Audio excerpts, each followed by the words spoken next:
الله التامات من غضبه وعقابه ومن شر عباده ومن حمزات الشياطين وأن يهدرون.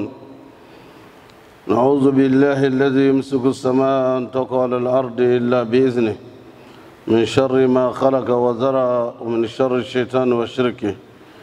أعوذ بالله السميع العليم من الشيطان الرجيم.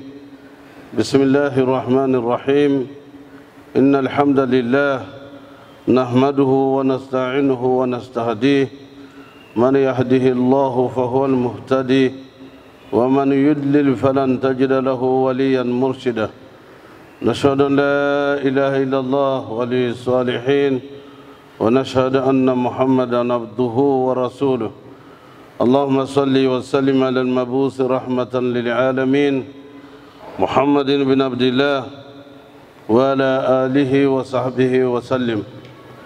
اللهم الحمنا رشدنا ومراشد أمورنا ونعوذ بك من شرور أنفسنا وسيئات أعمالنا. ربنا اتم لنا نورنا واغفر لنا إنك على كل شيء قدير. Chers frères et sœurs, Allah subhanahu wa ta'ala nous invite au rappel et il nous dit ceci: Bismillahirrahmanirrahim wa dhakir fa inna dhikra tanfa'ul mu'minin. Rappelez, car le rappel est utile aux croyants sincères. Notre sermon porte aujourd'hui sur les enfants et comment passer les vacances avec eux, les vacances scolaires pendant 2 mois et 3 mois. Comment le musulman doit préparer et vivre les vacances avec les enfants. C'est un rappel, bien sûr. Nous sommes déjà en vacances avec la fin des examens et les examens scolaires. L'entrée en 6e, le BEPC, le baccalauréat. Nous avons prié en son temps ensemble pour que les examens soient favorables à nos enfants et que nos enfants soient bien préparés pour acquérir leurs connaissances, leurs diplômes, surtout le diplôme d'entrée à l'université et dans les grandes écoles. Bien sûr, la vie est un examen. Nous sommes en examen. Et cet examen, nous sommes tous soumis à cet examen. Quand les enfants vont en examen, les parents sont en examen. Mais la vie elle-même est un examen. Nous savons, et il y a une lutte entre le bien et le mal. Celui qui aura gagné le combat contre le mal, contre Satan et ses manifestations, et aura obéi à Allah. La suite de l'examen, c'est que chacun de nous le souhaitons bien, aura son livret de notes à la main droite qui sera remis pour ceux qui vont au paradis. Face à Allah, que nous soyons de ceux-là. Mais ici, avant de continuer sur cet aspect du sermon, je voudrais rappeler que nous n'avons pas de groupe. Et j'ai lancé un appel il y a de cela 2 mois pour demander que nous devons faire une cotisation spéciale pour avoir un groupe digne de ce nom qui puisse au moins permettre de diffuser, n'est-ce pas, le sermon du vendredi et les enseignements qui sont donnés tous les jours lorsqu'il y a une surprise de délestage ou une surprise d'interruption du courant électrique. C'est ce que nous vivons actuellement. Et donc je réitère ma demande. Autant nous avons dit alhamdulillah pour tous les apports que vous apportez à la radio-télévision Al-Bayan, et aux activités islamiques de construction des mosquées. Et je le rappelais à des frères et sœurs la dernière fois que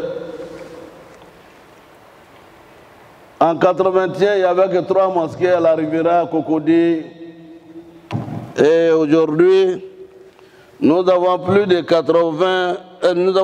40 mosquées de vendredi. Je ne compte pas les autres mosquées.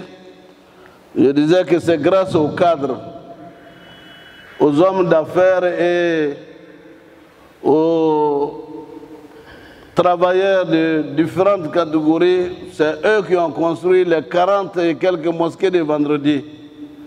Ce ne sont pas, n'est-ce pas, des demandes qui ont été faites dans les pays arabes ou bien dans d'autres pays pour construire ces mosquées.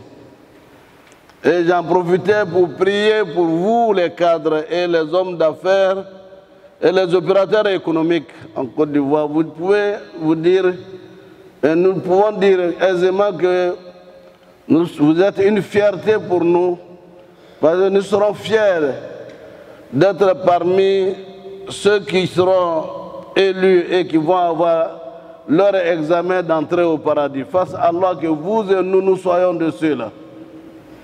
Et l'autre examen auquel je voudrais vous soumettre, c'est de mettre la main dans la poche pour que nous achetions le plus rapidement possible un groupe pour alimenter lorsque nous sommes en face d'une situation d'interruption du courant électrique.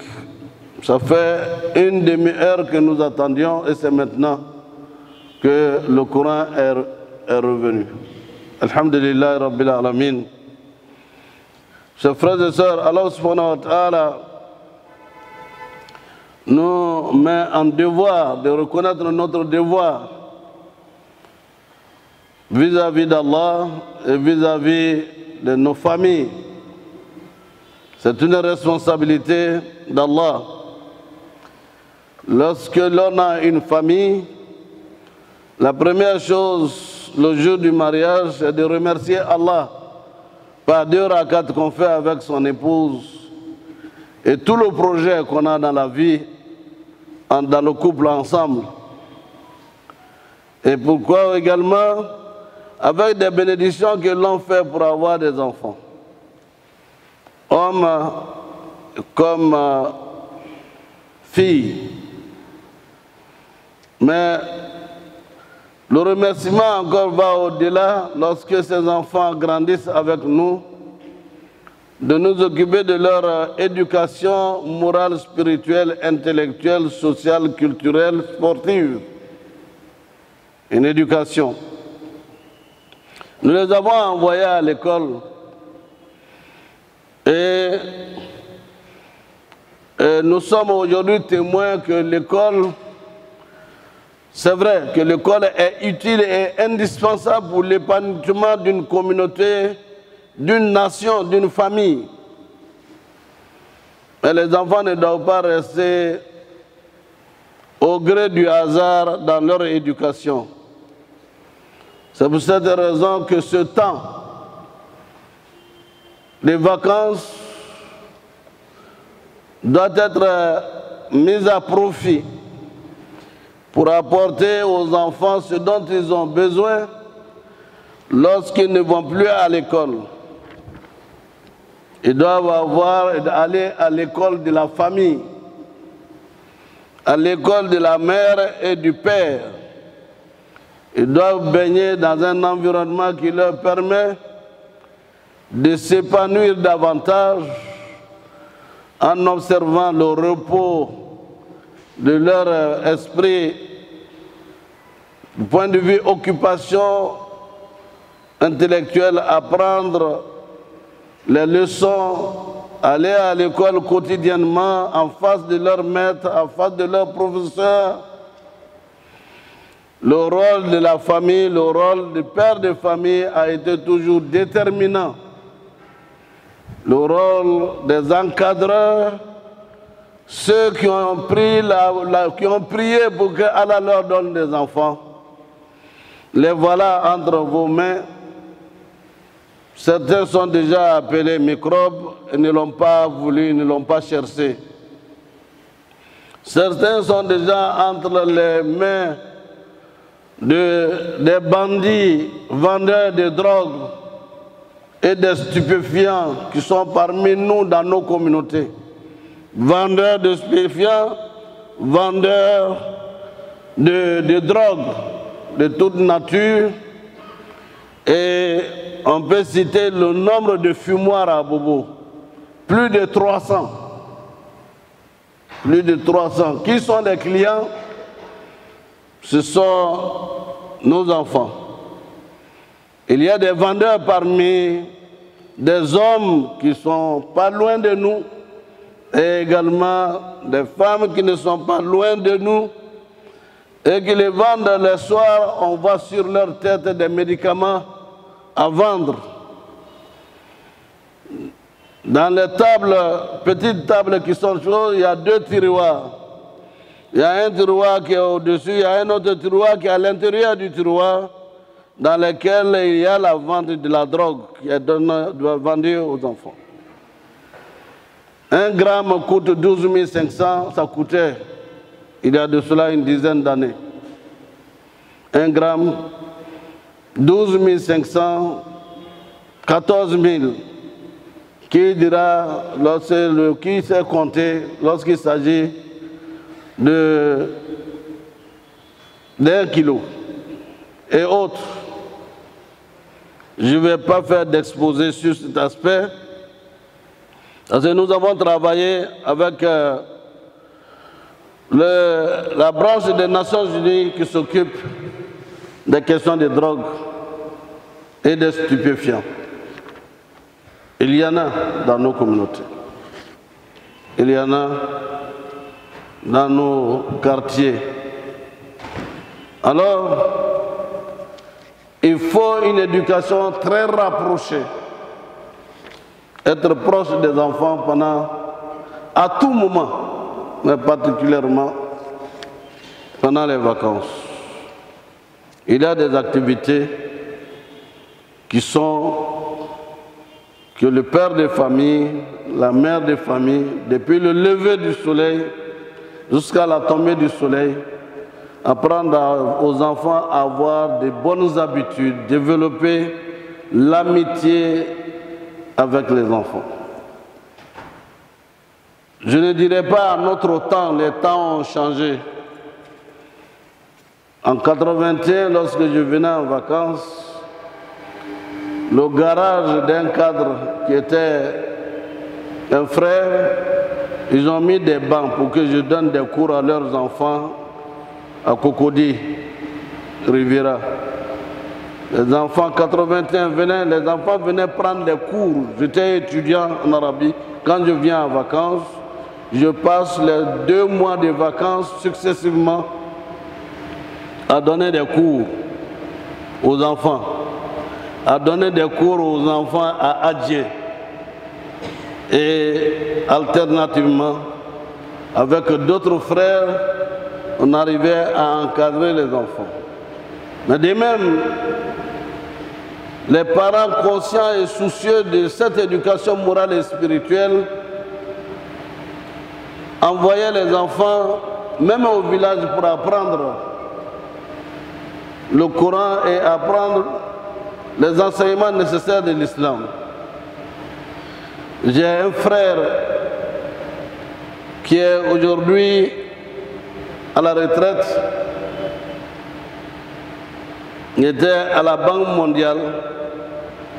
Il envoyait les vacances chaque matin ses enfants à l'imam Mustafa au quartier Ébrié d'Adjamé pour leur apprendre le Coran jusqu'à ce que lui soit affecté à Dakar.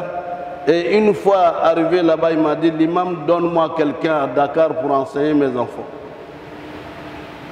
Et quand il a été affecté à Washington, pareillement, il m'a demandé encore qui je peux contacter pour suivre et encadrer mes enfants. je ne peux citer que cette partie de sa vie qui doit être la préoccupation de tous. Ces enfants sont aujourd'hui aussi cadres des banques.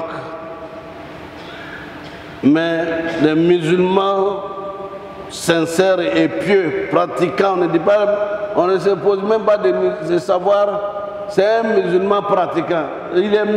Quand on est musulman, ce n'est pas la peine de parler de pratiquants. Quand on ne pratique pas, on n'est pas musulman. Donc les vacances sont à notre disposition pour prendre en compte l'éducation des enfants. C'est encore en 82 que nous avons commencé, nous avec l'imam Youssouf et bien d'autres Fadiga, docteur Fadiga et autres, à organiser les séminaires d'encadrement de l'AMC. La première édition à Williamsville, deuxième édition à Daloa, troisième édition à Boaké, quatrième édition, etc., etc. Et cela est devenu une tradition. Nos enfants sont actuellement à San Pedro. Des centaines d'enfants qui sont en train d'être enseignés, d'apprendre l'islam du matin jusqu'au lendemain. Chaque heure est ponctuée par un enseignement qui permet aux enfants d'apprendre et d'être fiers d'être ce qu'ils sont en tant que musulmans. De ces vacances, une fois, une maman m'a approché à l'aéroport pour dire: mon enfant, je ne le voyais qu'une fois qu'il était l'heure de manger. Sinon, toutes les autres fois, il était dans la nature, je ne savais pas où il était. Depuis qu'il est revenu des vacances du séminaire, c'est lui qui me réveille pour qu'on aille à la mosquée d'Adjamé prier ensemble. Il me respecte et il m'aide à faire la cuisine. Voilà, elle a fait le résumé de ce qui a été donné à son enfant pour qu'il soit récupéré pour les parents et qu'il soit récupéré pour la société. Cet enfant, parmi plein d'autres, est aujourd'hui parmi les cadres. Chers frères et sœurs, le monde, bien sûr, les miracles existent. Mais le plus important, c'est d'accomplir nos devoirs vis-à-vis des enfants. Les vacances, c'est l'une des meilleures occasions offertes aux parents pour s'occuper de très près de leurs enfants. C'est ceux qui ne sont pas musulmans, les Européens, les Américains ont fait de leurs vacances un moment où ils prennent même leurs congés, leurs vacances pour être avec leur famille. Ils prennent leurs vacances, et je connais la famille Kennedy des États-Unis qui venait au Kenya, n'est-ce pas? Venait au Kenya avec les enfants pour voir dans les champs de ces personnes-là, aller travailler dans nos champs avec eux pour savoir comment vivent d'autres personnes et de quoi ils vivent, pour leur donner ce respect de l'être humain et de savoir également comment la civilisation ne s'arrête pas, la civilisation américaine. Elle est ailleurs et d'autres sont heureux de vivre ce qu'ils sont, pour voir et apprendre. C'est aussi l'occasion de dire à nos parents, ceux qui ont peur que les sorciers vont manger leurs enfants quand ils les envoient au village, laissez les sorciers tranquilles. C'est vous-même qui êtes les sorciers si vous n'envoyez pas les enfants. Se distraire, apprendre et connaître que le monde ne s'arrête pas à Abidjan, que le monde ne s'arrête pas à notre environnement. Allah subhanahu wa ta'ala, ya ayyuhalladhina amanu, qui nous dit ceci: Ya ayyuhalladhina amanu, qu anfusakum wa ahlikum nara. Oh, vous qui êtes croyants sincères, préservez vos têtes et la tête de vos progénitures du feu de l'enfer. Dès le combustible seront les pierres et les hommes. Il est donc temps et toujours temps de le répéter. Nous reviendrons sur ce sermon parce qu'il est très important. C'est un rappel. Et comme le rappel est utile aux croyants sincères, et nous savons que vous qui êtes ici, vous êtes des croyants sincères, et d'autres également, ils le sont. Nous sommes très nombreux d'être des croyants sincères. Alors veillons sur nos enfants. Sauvons déjà nos enfants. Apprenons-leur l'amour de leur religion en transmettant ce que vous avez reçu. Notre monde est devenu un monde très compliqué, avec l'accès à tous les aspects de la vie par le portable que les enfants ont, que vous avez vous-même.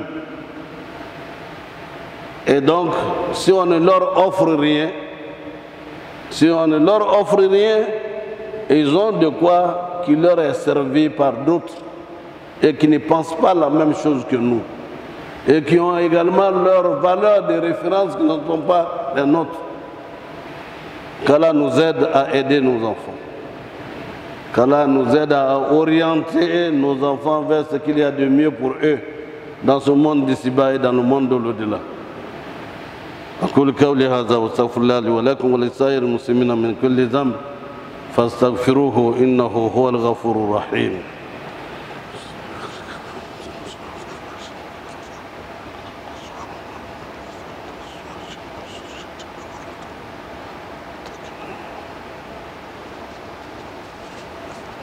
الحمد لله رب